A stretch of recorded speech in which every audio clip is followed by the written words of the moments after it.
ये वही इलाका है दोस्तों जहाँ पे दशकों से झगड़ा चल रहा है और कौन इसका असली मालिक है। युद्ध एक बहुत ही बुरा रूप ले लेता है।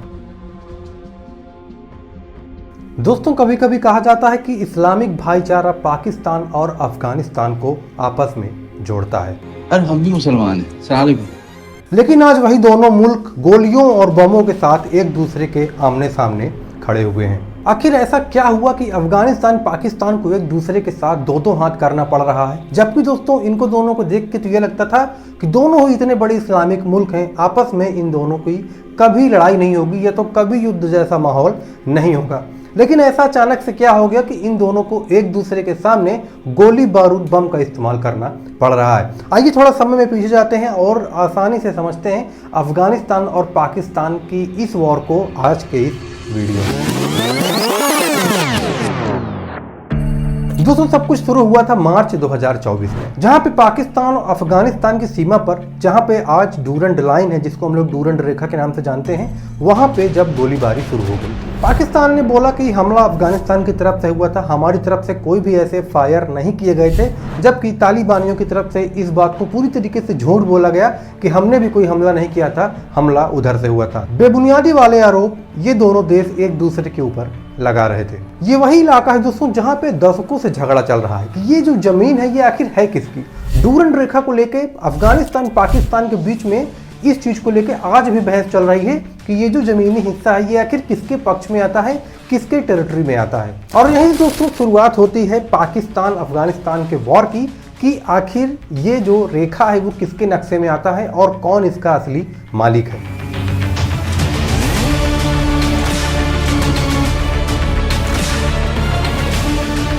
और यहीं से शुरुआत हो जाती है दोनों के बीच में एक दरार की, और इन दोनों के बीच में जो भरोसा है वो टूटने लगता है। फिर यहाँ पे समय आता है अगस्त 2024 का। तोरखाम बॉर्डर पर अफगानिस्तान और पाकिस्तान के बीच में जबरदस्त झड़प देखने को मिलती है। इसी झड़प में 3 अफगानी नागरिक मारे जाते हैं, जिसमें 1 महिला होती है और 2 बच्चे होते हैं। तो इस चीज को देखते हुए यहाँ पे एक चीज तो कंफर्म हो गया था कि अब ये कोई मामूली सीमा विवाद नहीं था, यहाँ पे अब लोग भी मारे जाने लगे थे, जिसमें महिलाएं बच्चे भी शामिल थी, और ये एक वॉर का रूप ले चुका था। मामला निकल के आ जाता है दोस्तों यहाँ पे सितंबर 2024 पे, जहाँ पे खोस्त नाम के इलाके में फिर से एक बार इन दोनों देशों की भिड़ंत होती है। पाकिस्तान फौज और अफगानिस्तान की फौज आमने सामने बॉर्डर लाइन पे एक दूसरे के ऊपर बंदूक ताने आ जाते हैं। अब फिर दोस्तों समय आता है दिसंबर 2024, जब पाकिस्तान ने सीधा अफगानिस्तान की टेरिटरी में घुस के एयर स्ट्राइक कर दी। उनका दावा था कि उन्होंने टीटीपी तहरीबे तालिबान पाकिस्तान को यहाँ पे निशाना बनाया, लेकिन यहाँ पे तालिबान ने आरोप लगाया कि जो हमला हुआ था ये हमारी जमीन पे ही हुआ था,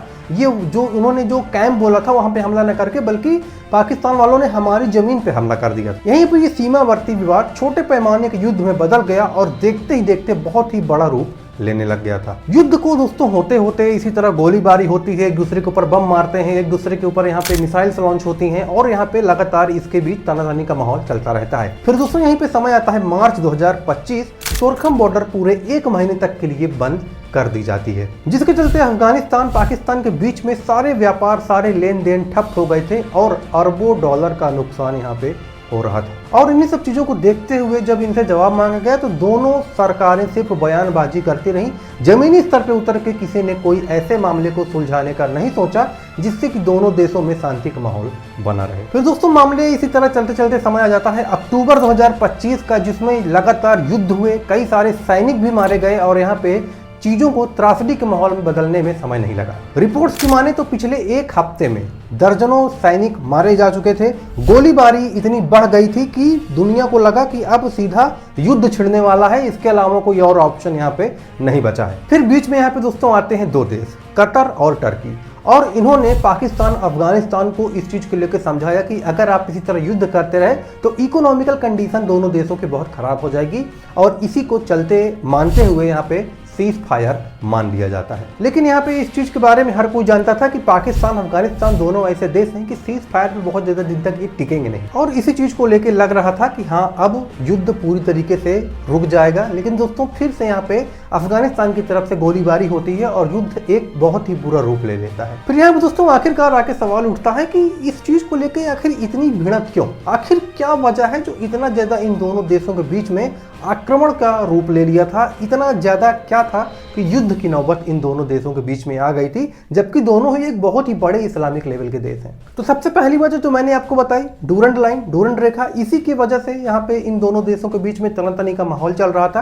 कि ये जो रेखा है वो किसकी है, या तो ये जो जमीनी स्तर है ये किसके पक्ष में आता है, किसकी टेरिटोरी में आता है। क्योंकि ये जो जमीनी बंटवारा था, जो जमीनी विवाद था, जो जमीनी रूप से इसको बांटा गया था, वो पूरी तरीके से ब्रिटिशों ने अपने कार्यकाल में बांट दिया था कि हाँ ये यहाँ पे डूरंड रेखा है। अब डूरंड रेखा जब बन गई थी तो यहाँ पे अफगानिस्तानियों का मानना था कि हम इसको नहीं मानते हैं, क्योंकि ब्रिटिशों ने आके इसको गलत तरीके से बांट दिया था, तो हम इस पे कोई अपनी यह नहीं मानते हैं कि ये रेखा सही है या तो ये रेखा सही तरीके से ड्रॉ की गई है, हम इसको पूरी तरीके से निगलेक्ट करते हैं। दूसरी वजह यहाँ पे निकल के आती है TTP, जैसे मैंने बताया था आपको, तहरीके तालिबान पाकिस्तान। पाकिस्तान कहता है कि तालिबान इन आतंकियों को अफगानिस्तान जमीन पे पनाह दे रहा है। और तीसरी सबसे बड़ी वजह यहाँ पे निकल के आ रही है, तीसरी वजह है ट्रस्ट डिफिट, यानी कि यहाँ आपसी अविश्वास इनके बीच में काफ़ी ज़्यादा बढ़ गया था, जिसमें कि पाकिस्तान को तालिबान पे भरोसा नहीं था और तालिबान को पाकिस्तान की नीयत पे भरोसा नहीं था। इसीलिए इन दोनों में इतनी चीज़ों को लेके इस लेवल की नौबत आ गई थी कि दोनों को ज़मीनी स्तर पे आपस में गोले बारूद और बम चलाने पड़ गए थे। अब यहाँ पे दोस्तों अगर मैं इन्हीं दोनों के बीच में अगर अपनी राय दूं कि आखिर इसमें गलती किसकी है और इसका सॉल्यूशन क्या निकलेगा, तो यहाँ पे एक चीज तो साफ तौर पे तय हो गई है। सच कहूं तो इस लड़ाई में जीत किसी की नहीं होगी, ना ही अफगानिस्तान की, ना ही पाकिस्तान की, बल्कि इसमें आम जनता दोनों देशों की पिस रही है और उसी को सबसे बड़ा खामियाजा भुगतना पड़ रहा है। क्योंकि दोनों ही मुल्क गरीबी, भूखमरी, बेरोजगारी और आतंकवाद से जूझ रहे हैं और इनको इनके इंफ्रास्ट्रक्चर पर ध्यान न देकर इतनी छोटी सी बात को ये लोग इतना बड़ा युद्ध का लेवल का मामला बना रहे हैं। ये इनके लिए खुद ही अर्थव्यवस्था को डुबाने जैसा काम ये